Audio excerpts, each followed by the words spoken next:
YouTube. Here we are again. Gonna do a quick little prayer. Try a little heart clean kind of thing. And it's based on a couple things here.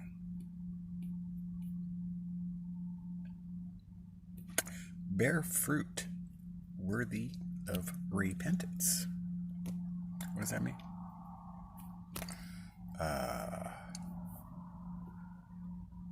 Beware the yeast of the Pharisees. What the heck is that? I can make shortbread, a white chocolate shortbread, and with grass-fed butter in it, it will melt in your mouth, literally. You know how I learned how to make that shortbread? The first time I tried Walker's shortbread, I tasted it and I said, this is one of the best cookies I've ever had. And I thought one day that I made the best cookies in the world. I mean, in my own eyes, I really did. And so, when I tasted that shortbread by Walker's, I was like, what the heck? If I want to make cookies like this, I'm going back to the drawing board. Because I thought I was making great cookies. But these cookies are amazing. Okay?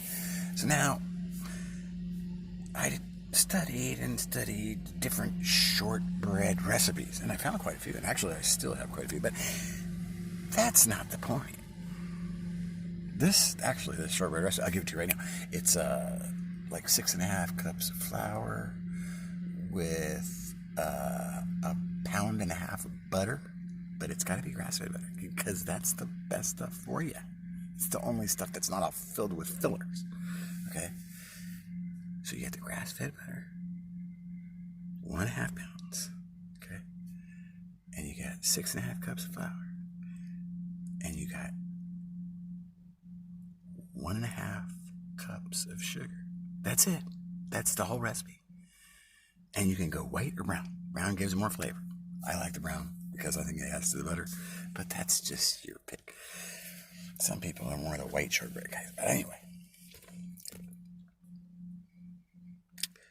My point of that is that when I first tasted the shortbread that I loved, I already thought that I knew how to make the best cookies. But I didn't.